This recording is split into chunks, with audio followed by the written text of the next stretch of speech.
ये आपका हरियाणा प्रदेश किसानों, जवानों, पहलवानों का प्रदेश है। यहाँ आकर बहुत खुशी होती है, बहुत गर्व महसूस होता है। दिल्ली तो पास में ही है, आना जाना काफ़ी हो जाता है। मेरे बच्चे गुड़गांव में पढ़े, मेरा अपना भी अनुभव है आपके प्रदेश का। मेरी बहनें बैठी हैं। कुछ सालों पहले, लगभग 8 साल पहले, मेरी बेटी शायद 15-16 साल की थी, तब वो हरियाणा प्रदेश के लिए बास्केटबॉल खेली। तो वो भी खेल कूद में तेज है। जब उसको यहाँ आना था एक कैंप के लिए, सर्दी का समय था, मैं भेजना चाह रही थी कि जाए, बाकी बच्चों के साथ अच्छी तरह से खेले, सीखे।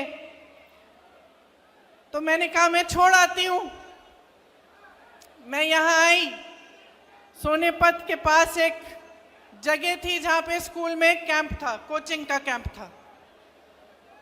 तो सुबह छोड़ना था और शाम को बेटी को घर ले जाना था। तो मैंने सोचा अगर मैं कैंप में जाऊंगी तो सबको पता चलेगा कि ये किसकी बेटी है। तो मैंने सोचा कि इससे अच्छा मैं थोड़ा दूर उसको छोड़ देती हूँ और वो चली जाएगी और शाम को मैं आके ले लूँगी, तो किसी को पता नहीं चलेगा कि मेरी बेटी है, सब की तरह समान तरह से उसके साथ व्यवहार होगा। तो मैंने बेटी को छोड़ दिया सुबह पाठशाला में।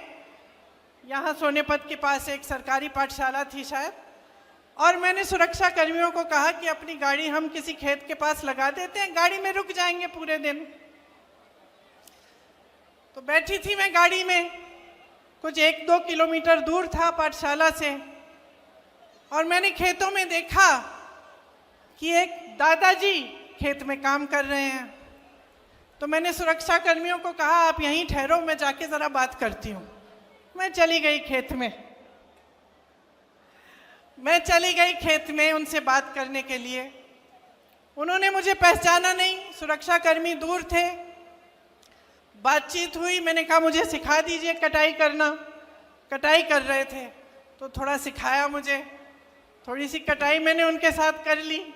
उन्होंने सोचा होगा ये शहर की लड़की है, थक गई होगी, धूप बहुत है, तो कहा कि बेटा घर चलो मेरे साथ, घर में चाय पिलाएंगे, थोड़ा सा आराम कर लेना।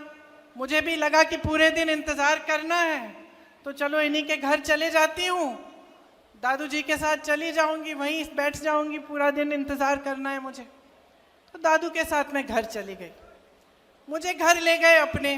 घर में दादी जी थीं, छोटे छोटे बच्चे थे, बहुएं थीं। मुझे खाना खिलाया, पराठे बनाए, चाय पिलाई, सारी बातें बताई कि कौन कहाँ पढ़ता है, कौन किसकी नौकरी कहाँ है, सारी चीज़ें मुझे एकदम अपना लिया।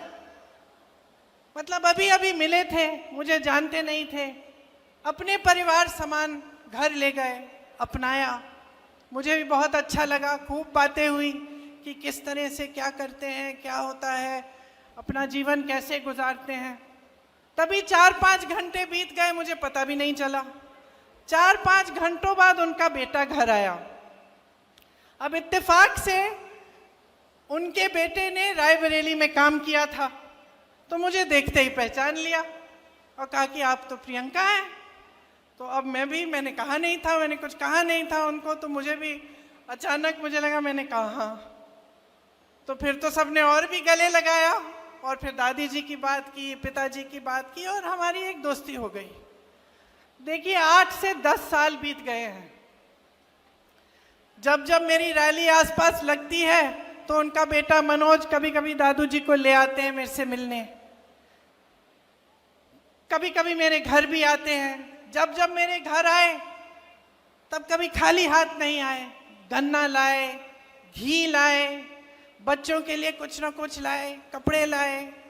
और दादी जी सीधे मेरी रसोई में गई और पराठे बनाने लग गई, सबके लिए खाना पकाया। तो एक अपनापन जो था वो एकदम बन गया। और मुझे अक्सर लगता है कि यही है हरियाणा, यही है हरियाणा की जनता, यही है आपकी संस्कृति, यही है आपके संस्कार। और एक और बात बता देती हूँ कि उन 8 सालों में मेरे से एक चीज़ नहीं मांगी। कुछ भी मांग सकते थे, जब हमारी सरकार थी केंद्र में तो ठीक है, लेकिन सरकार न होते हुए भी कुछ भी मांग सकते थे, ये नौकरी दिलवा दो, एक काम करा दो। कुछ नहीं मांगा आज तक मेरे से, सिर्फ मुझे प्रेम दिया है। और मैं समझती हूँ हमेशा कि जो आपका प्रदेश है और मेरा परिवार है, उसके बीच जो रिश्ता रहा है, उसी का प्रतीक ये मेरा एक छोटा सा रिश्ता जो इस एक परिवार के साथ है वो है। एक और बात बताती हूँ, मेरी बच्ची फिर हरियाणा के लिए खेली और उसके साथ 10 और लड़कियां थीं जो उसकी टीम में थीं। यहाँ से दूर जाना था पौंडीचेरी, चेन्नई से भी आगे, मद्रास से भी आगे। वो लड़कियां गई, मैं भी साथ साथ चली गई। मैंने कहा मम्मी हूँ, जाना चाहिए। बाकी एक और लड़की थी जिसकी माताजी साथ में थी। बाकी सारी जो लड़कियां थी गांव की लड़कियां थी, खूब मेहनत करके आगे बढ़ी थी। उनके माता पिता नहीं आए उनके साथ। वो वहाँ पे 4-5 जो टूर्नामेंट थी उसके लिए उन्होंने संघर्ष किया। बहुत गर्मी थी उस समय, मेरे ख्याल से 44-45 डिग्री की गर्मी थी।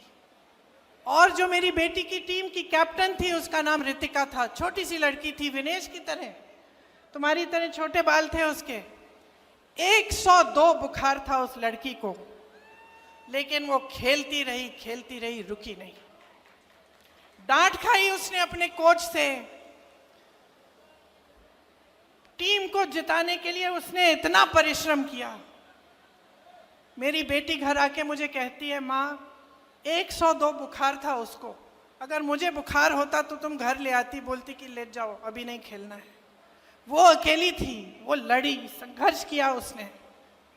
हमारी पूरी टीम उसके साथ खड़ी थी, लेकिन वो अकेली लड़की 102 बुखार लेकर वो खेलती रही, वो रुकी नहीं।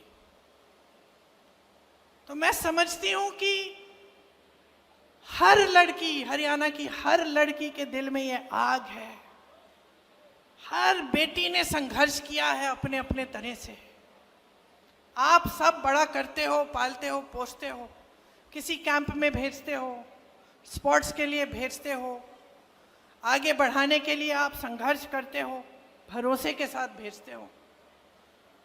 मैंने भी जब जब अपने बच्चों को भेजा है, चाहे स्कूल में, पाठशाला में, कोचिंग कैंप में, तो कुछ भरोसा होता है अध्यापकों पे, कोच पे, आगे जो संस्था है उस पे भरोसा होता है कि चलो हम भेज रहे हैं अपने बच्चों को, आप कम से कम हमारे बच्चों की हिफाजत कर लोगे। बच्चा भी देश के लिए, प्रदेश के लिए लड़ रहा है, संघर्ष कर रहा है, खेल रहा है। पूरे देश को गर्व होगा अगर जीतेगा, तो उसकी हिफाजत करिए। यही उम्मीद रखते हैं माँ बाप, है ना। माताएं बैठी हैं बहुत, यही उम्मीद रखती हैं आप। विनेश के साथ भी ऐसा ही हुआ कि उसके माँ बाप ने भी पूरे भरोसे के साथ उसको भेजा, संघर्ष किया, लड़ी, ओलंपिक्स तक पहुंच गई और उसका संघर्ष का फल भी उसे मिला, मेडल मिला। पूरे देश को गर्व महसूस हुआ, पूरा देश खुश हुआ। सबने कहा हमारी बेटी है। जीत के समय आई, प्रधानमंत्री जी ने घर बुलाया, चाय पिलाई, फोटो खिंचवाई। भाजपा के तमाम नेता, सारे जितने भी भाजपा के लोग थे, सबने कहा कि देखो मोदी जी हैं तभी मेडल जीत रहा है भारत। पूरी मीडिया ने भी कहा, सब खुश थे, सबको गर्व था। हम लोगों ने देखा नहीं, कोई फर्क नहीं पड़ता कौन सी पार्टी नहीं है, हमारे देश के लिए कोई मेडल लाया है।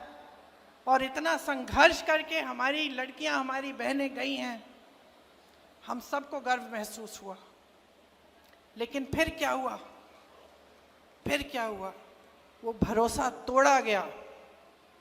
वो भरोसा जिसके साथ विनेश के माँ बाप ने उसको भेजा होगा, वो भरोसा जो विनेश के दिल में था अपनी सरकार के प्रति, अपने ओलंपिक्स के एसोसिएशन के प्रति, जिसके साथ वो इतनी दूर किसी और देश में जा रही थी अकेले, वो भरोसा टूटा। और क्यों टूटा? क्यों टूटा? क्योंकि विनेश और उसके साथियों के साथ अन्याय किया गया। और जब विनेश ने अन्याय देखा तो वो खड़ी हो गई। और ये भी हरियाणा का स्वभाव है, ये आपका स्वभाव है, ये आपकी संस्कृति है, ये आपकी परंपरा है। आपने अपने बच्चों को इसी परंपरा के तहत बड़ा किया है। दीपेंद्र जी ने कहा, और आप सब जानते हैं, यहीं पे कुरुक्षेत्र की भूमि में, हरियाणा में भगवान श्री कृष्ण ने भगवत गीता का प्रवचन दिया। और क्या कहा था उस समय कि जब जब अन्याय होगा, जब जब इस दुनिया में अन्याय होगा, तो सच्चाई और न्याय की आवाज उठेगी। मैं प्रकट होऊंगा, भगवान प्रकट होंगे और अन्याय के खिलाफ लड़ेंगे। ये आपकी परंपरा है। तो जब हम विनेश की बात करते हैं, सिर्फ विनेश का संघर्ष नहीं था, ये सिर्फ एक महिला का संघर्ष नहीं था, ये आप सबका संघर्ष है, ये आप सबकी लड़ाई है। जब इनके साथ अन्याय होता है, आप सबके साथ अन्याय होता है, आप सबका भरोसा टूटता है, आप सबके साथ विश्वासघात होता है। और आपकी परंपरा रही है, भगवत गीता की सीख से ही महात्मा गांधी जी ने हमारा स्वतंत्रता संग्राम चलाया। आज उनका जन्म दिवस है। आज अगर हम उनको याद करते हैं तो हमें एक बात याद आती है, सत्यमेव जयते, अहिंसा, सत्य। और कहाँ से मिली उनको ये बातें? भगवत गीता से मिली, भगवान श्री कृष्ण के प्रवचन से मिली, उनके संदेश से मिली। अभी नवरात्रि शुरू हो रहे हैं, दशहरे पे हम किस चीज की विजय मना रहे हैं? न्याय की विजय मनाने जाएंगे। अन्याय के खिलाफ न्याय की विजय, असत्य के खिलाफ सत्य की विजय मनाने जा रहे हैं। तो ये हमारी महान धार्मिक परंपरा है, और खास तौर से यहाँ आपकी धरती की। और आज आपके साथ हर स्तर पर विश्वासघात हो रहा है, हर स्तर पर अन्याय हो रहा है।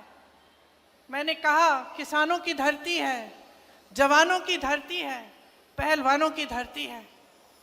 किसानों के साथ कितना अन्याय हुआ।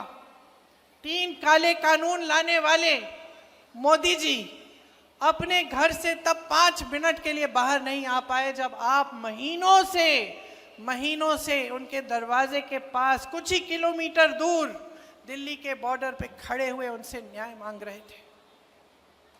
वो ऐसे कानून बनाने जा रहे थे जिससे आपके पेटों पे लात पड़ती। उनको मालूम था कि इन कानूनों से सिर्फ बड़े बड़े उद्योगपतियों का फायदा होगा, किसानों का कोई फायदा नहीं होने वाला है। फिर भी वो पीछे हटे नहीं।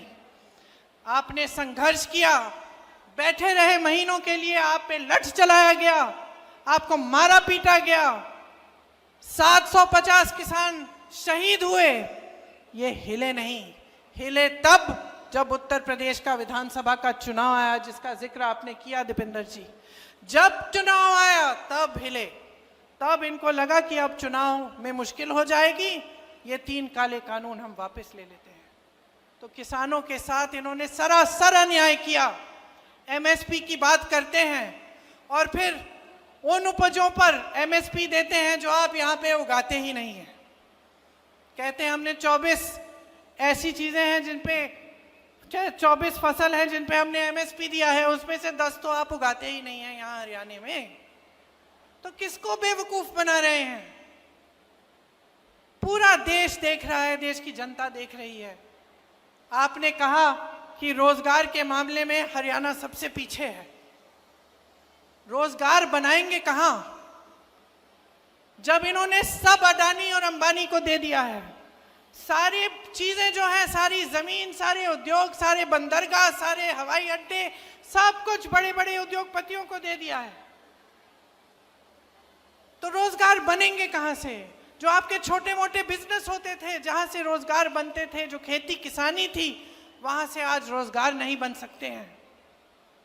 तो ये रोजगार देने का काम कर ही नहीं सकते, क्योंकि इनकी नीतियां ही इसके खिलाफ हैं, आपके खिलाफ हैं। इसीलिए अग्निवीर जैसी स्कीमें निकालते हैं, जिससे आप अपने बच्चों को, जब नौजवानों को आप सरहद पे भेजते हैं देश के लिए शहीद होने के लिए, और उनको बताया जाता है कि अगर तुम शहीद हो जाओगे तो तुम्हारे माँ बाप को पेंशन नहीं मिलेगा। बताया जाता है कि जाओ 4 सालों के लिए सेना में भर्ती हो जाओ और 4 साल बाद वापस आ जाओ, फिर से बेरोजगार बनो और फिर से नौकरी ढूंढने निकलो। ये दिया है आपको मोदी जी ने। आपको ये एक फैमिली आईडी दे दी, पहचान पत्र जिसमें परिवार के हर सदस्य का नाम, हर सदस्य की आमदनी चाहिए इनको। मैं मिली थी कुछ लोगों से भैया के साथ 2 दिन पहले, वो बता रहे थे कि जब से ये आईडी आया है तब से मुसीबत ही मुसीबत है। सबकी आमदनी जोड़ दी है और कईयों की आमदनी नहीं है, वो उसमें झूठी आमदनी डाल के जोड़ दी और फिर कह दिया कि ना तुम्हारा बच्चा सरकारी स्कूल में पढ़ सकता है क्योंकि तुम्हारी तो आमदनी बहुत है, या कह दिया कि जो किसान को सुविधाएं मिलती हैं वो तुम्हें मिलेंगी नहीं क्योंकि तुम्हारी आमदनी बहुत है। तो इस तरह से आपको गुमराह करने का काम किया है। 10 साल हो गए, 10 सालों से सिर्फ और सिर्फ आप अन्याय देख रहे हो, नौजवानों के साथ, पहलवानों के साथ, किसानों के साथ, महिलाओं के साथ। तो बचता क्या है? भगवान ने कहा कि जब जब अन्याय होगा तो न्याय की लड़ाई लड़ने के लिए आपके बीच उतरेंगे। लेकिन ये भगवान तो आपके दिल में भी तो है, यही भगवान आपके दिल में है, तो कब खड़े होगे इस अन्याय के खिलाफ? विनेश खड़ी हुई, बड़े बड़े नेताओं ने इसका साथ छोड़ दिया, मोदी जी ने नहीं बुलाया चाय पे, आए भी नहीं इनसे मिलने के लिए, बात करने के लिए, लेकिन इस देश की जनता खड़ी हो गई विनेश के साथ। आप खड़े हुए विनेश के साथ, क्योंकि आपके दिल में सच्चाई है, आपके दिल में भगवान है। तो अब वो मौका आ गया है, फिर से वही कुरुक्षेत्र की लड़ाई, वही अंग्रेजी साम्राज्य के खिलाफ लड़ाई, कोई फर्क नहीं है। आज ये लड़ाई आपकी लड़ाई है, अन्याय के खिलाफ, असत्य के खिलाफ, दुष्टों के खिलाफ लड़ाई है। आपको खड़ा होना पड़ेगा, आपको अपने अंतर्मन में झांकना पड़ेगा और देखना पड़ेगा कि ये क्या हो रहा है मेरे साथ, मेरे प्रदेश के साथ, मेरे देश के साथ। ये नेता जो मंच पे आते हैं, बड़ी बड़ी बातें करते हैं, लेकिन जब काम का समय आता है तो हमें देखते ही नहीं है। जब हमारे साथ अन्याय होता है तो हमें पूछते नहीं हैं। जब हम इनके दरवाजे तक पहुंचते हैं और सड़क पे बैठ के इनसे यही गुहार लगाते हैं कि हमारी बात सुन लीजिए, हमारे साथ अन्याय हो रहा है, हमें आपके कानून नहीं चाहिए, हमारी भलाई करिए, तब हमारी तरफ देखते तक नहीं है। किसान कुचले जाते हैं, इनके मंत्री के बेटे के द्वारा जीप के पहियों के नीचे कुचले जाते हैं, ये हिलते नहीं हैं, पलक नहीं झपकाते। तो क्या हो रहा है आपके साथ? सरकार बनाता कौन है? आप बनाते हैं। नेताओं को बनाता कौन है? आज चाहे दीपिंदर जी हो, चाहे मैं हूं, चाहे विनेश जी हो, क्या आपके बिना हम इस मंच पे बैठ सकते हैं? क्या अगर आपने हमारा समर्थन नहीं किया होता, हमें आगे नहीं बढ़ाया होता, हमें ये अपना कीमती वोट नहीं दिया होता, तो क्या हम यहाँ आकर नेतागिरी कर सकते हैं? तो आपको समझना पड़ेगा कि शक्ति आपकी है, बहनें, आपकी सबसे बड़ी शक्ति है। जिस तरह से बच्चों को बड़ा करते हो, पालते हो, पोसते हो, बच्चा गलत करता है उसको टोकते हो, बच्चा झूठ बोलेगा डांटोगी, बोलोगी कि क्या झूठ बोल रहे हो, थप्पड़ भी मार दोगी, कभी कभी टोकती हो। नेताओं को अब टोकने का समय आ गया है। ये भाजपा की पार्टी 10 सालों से यहाँ राज कर रही है, आपके लिए एक काम की चीज नहीं की है इन्होंने। जब जब आपको जरूरत पड़ी है पीछे हटे हैं। आपसे सिर्फ अपना स्वार्थ साधना है, खुद को आगे बढ़ाना है, यही इनको सूझता है। भ्रष्टाचार की बात करते हैं, मुझे हंसी आती है। मोदी जी कोई पुरानी चीजें, 10 साल पुरानी, पता नहीं क्या क्या बातें करते रहते हैं। हंसी आती है मुझे। अरे इससे बड़ा भ्रष्टाचार क्या है कि देश के सारे उद्योग आपने अपने दो मित्रों को दे दिए। इससे बड़ा भ्रष्टाचार क्या हो सकता है कि आप ऐसे कानून लाने जा रहे थे जिससे इस देश का किसान पिस जाएगा, लेकिन आपके बड़े दो बड़े उद्योगपति मित्रों को सब कुछ मिल जाएगा, उन कानूनों का फायदा मिल जाएगा। वो उद्योगपति किसी किसान की जमीन हड़पना चाहे, लेना चाहे, तो किसान उसके खिलाफ कचहरी में लड़ ही नहीं सकता। ऐसा कानून था वो। डीएम के पास जाओ और डीएम सुलझाएगा तुम्हारा मामला। अगर तुम्हारी जमीन ले ली किसी बड़े उद्योगपति ने, ये कानून लाने जा रहे थे, आप समझ गए, आपने पहचाना, और क्योंकि आपने पहचाना, आपने संघर्ष किया। हमारे संविधान ने आपको सबसे बड़ी शक्ति दी है। सत्यमेव जयते कहने वाली बात नहीं थी, ये हमारे संविधान में गड़ी हुई है ये बात, समानता की बात, कि आप में, मेरी बहन जो यहाँ बैठी है, आप में वो खेती जिसने मुझे सिखाई दादू जी, आप में उतनी ही शक्ति है जितनी दीपेंद्र जी में है, जितनी मोदी जी में है, जितनी मेरे में है। ये संविधान ने शक्ति दी है आपको, ये वोट की शक्ति है, ये वो अधिकार है जिससे आप हम सबको बदल सकते हो, नया नेतृत्व ला सकते हो। आप चाहो तो अपने भविष्य को बदल सकते हो।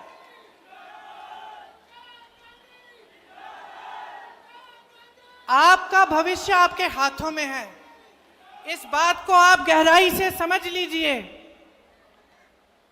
अभी चुनाव हुआ था कुछ महीनों पहले, आपने देखा कि इन नतीजों में क्या हुआ। लोग समझने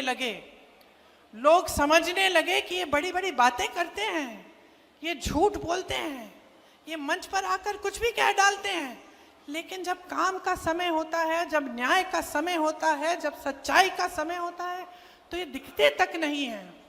तो ये बात आप भी समझ लीजिए। देखिए, आप अपने बच्चों को बड़ा करते हैं ताकि उनका भविष्य बने। माँ बाप खुश कब होते हैं? बच्चा नौकरी कर रहा है, कमा रहा है। हमें भी लगता है, बहन आपको भी लगता होगा, बड़ा होगा, आपकी देखभाल करेगा, आपका पालन पोषण करेगा। मतलब पालन पोषण नहीं, आपकी देखभाल करेगा, आपने पालन पोषण किया है उसका। तो आपको लगता होगा कि मैं किस लिए कर रही हूँ इतना संघर्ष, महंगाई इतनी है, कुछ खरीद नहीं पा रही हूँ, त्योहार आ रहा है, घर की लिपाई पुताई करनी है, घर को सजाना है, मेहमान आएंगे, खाना बनाना है, त्योहार मनाना है। घबराहट क्यों हो रही है? घबराहट क्यों हो रही है? खुशी के साथ साथ घबराहट हो रही है, क्योंकि महंगाई इतनी है। तो महंगाई, बेरोजगारी, अन्याय, ऐसे ऐसे कानून जिससे किसान की कमाई नहीं हो पा रही है। तो आप बदलाव लाएंगे कि नहीं लाएंगे? यहाँ की बेरोजगारी हटानी है कि नहीं हटानी है?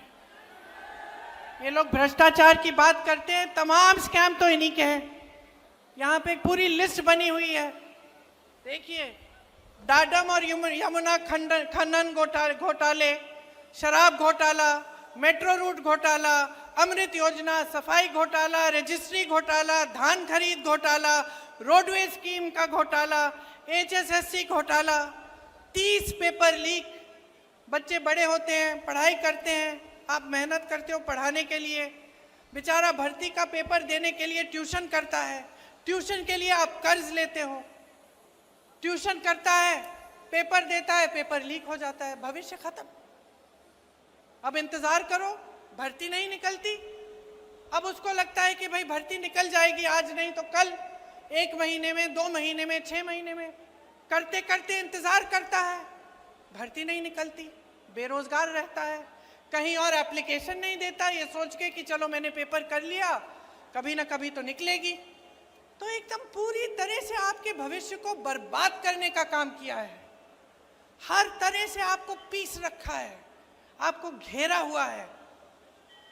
तो समय आ गया है, चुनाव है, चुनाव की गंभीरता को आप समझिए। कांग्रेस पार्टी इस चुनाव में आपको कह रही है, और आपको देखना चाहिए कि हमारे जहां जिन प्रदेशों में हमारी सरकार है उनमें हम क्या क्या कर रहे हैं। बुजुर्गों को, दिव्यांगों को विधवा पेंशन 6,000 रुपए महीना हम दे रहे हैं। ये आपको हम कह रहे हैं कि हम हरियाणा में देने जा रहे हैं। मेरी बहनों को हर महीने 2,000 रुपए मिलेंगे सरकार से, क्योंकि बहनें, आपकी मेहनत को कोई पहचान नहीं रहा है। आपकी मेहनत को कोई पहचान नहीं रहा है। आप खेती में भी मेहनत करेंगी, जॉब भी करेंगी, ऑफिस में काम भी करेंगी, तब भी आप घर पे आकर मेहनत करती हैं। तब भी घर पे खाना आप पकाएंगी, बच्चों का देखभाल आप करेंगी, परिवार के सब सदस्यों का देखभाल करेंगी। जब तक सब सोएंगे नहीं तब तक आप नहीं सोगी, है कि नहीं? कोई पहचानता है इस मेहनत को? हम कह रहे हैं, हम पहचानते हैं। आपको हर महीने 2,000 रुपए दिए जाएंगे इस मेहनत के लिए, ताकि आप कम से कम अपने पैरों पे आप थोड़ा सा अपना पैसा रख सकते हैं, अपने पैरों पे अपनी तरह से खड़े हो सकते हैं। आज गैस का सिलेंडर इतना महंगा है, आप खरीद नहीं पाते। कांग्रेस पार्टी कह रही है गैस के सिलेंडर को 500 रुपए में आपको दिया जाएगा, मतलब आप 500 रुपए में उसको खरीद पाएंगे। जो 2 लाख पद खाली हैं, 10 सालों से भाजपा की सरकार ने खाली रखे हैं, उनको भरने का काम कांग्रेस पार्टी करेगी। भैया के साथ 2 दिन पहले मैं हरियाणा में ही कुछ लोगों से मिली, ट्रक चलाते हैं वो। मैंने उनसे पूछा कि अगर आपको एक स्कीम आपके लिए निकालनी होती जिससे आपका फायदा होता, वो कैसी स्कीम होती, कौन सी स्कीम होती? उन्होंने कहा कि स्वास्थ्य बीमा की स्कीम होनी चाहिए। एक ने कहा मैं राजस्थानी हूँ, जब अशोक जी और कांग्रेस की सरकार थी राजस्थान में, तो मैंने अपनी माताजी का इलाज 80,000 रुपए का इलाज, किडनी का की समस्या थी, मैंने उनका इलाज मुफ्त में कराया। ऐसी स्कीम यहाँ हरियाणा में भी लाओ। तो आज मैं आपको कहना चाहती हूँ कि 25 लाख रुपए तक मुफ्त इलाज सरकार आपका कराएगी, चाहे कुछ भी आपकी बीमारी हो। राजस्थान में कैंसर के पेशेंट, हार्ट के पेशेंटों का इलाज हुआ, मैं मिली उनसे, इतने खुश थे और हम भी खुश थे कि भाई हमने भी अपनी जिम्मेदारी निभाई। ये जो सारा पैसा आपसे लूटा जाता है दिन रात, जो भाजपा की सरकार, मोदी जी की सरकार, अडानी अंबानी जी की सरकार जो आपसे रोज लूट रही है, ये पैसा वापस आपकी जेब में आना चाहिए, वापस आपको मिलना चाहिए। कैसे? इन्हीं स्कीमों के द्वारा। ये 25 लाख का मुफ्त इलाज, ये बीमा, ये जो 2-2 हज़ार रुपए महिलाओं को मिलेंगे, जो बुजुर्गों और दिव्यांगों को और विधवाओं को 6,000 रुपए का पेंशन मिलेगा, जो शिक्षा और स्वास्थ्य की सुविधाएं मुफ्त में मिलेंगी हरियाणा में अगर कांग्रेस पार्टी आएगी, 300 यूनिट बिजली मुफ्त में मिलेगी,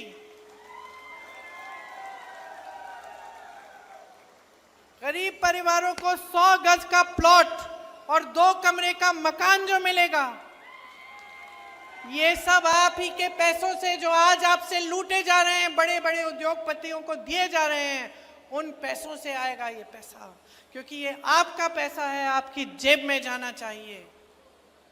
मैंने एमएसपी की बात की, इसकी गारंटी दे रहे हैं हम, गारंटी दे रहे हैं कि आपको मिलेगी। हम पीछे हटने वाले लोग नहीं हैं, हम लड़ने वाले लोग हैं। हम आपके लिए सड़कों पे उतरे हैं, हमने संघर्ष किया है, चाहे दीपेंद्र जी हो, चाहे विनेश जी हो, हम सब ने आपके लिए संघर्ष किया है और करते रहेंगे। हम सब आपके लिए दिन रात समर्पित रहेंगे। आप याद रखिए कि कौन आपके लिए खड़ा रहता है और कौन आपके लिए सच्चाई से काम करना चाहता है। मैं दावे के साथ ये कह सकती हूँ कि विनेश उनमें से है, क्योंकि जब हमने राजनीति में आने की बात की तो इन्होंने मुझसे ये नहीं कहा कि मुझे शान चाहिए, शोहरत चाहिए, मुझे सत्ता चाहिए, ये नहीं कहा। हिचकिचा रही थी, सोच रही थी कि करना चाहिए कि नहीं। फिर मेरे से कहा, दीदी सच बताओ, मुझे गलत बात मत बताओ। राजनीति में आने से क्या जो ये मेरी न्याय की लड़ाई है हरियाणा की लड़कियों के लिए, हरियाणा की मेरी बहनों के लिए, इसको मजबूती मिलेगी कि नहीं? अगर मजबूती मिलेगी तभी मैं राजनीति में आऊंगी, ये बोला है।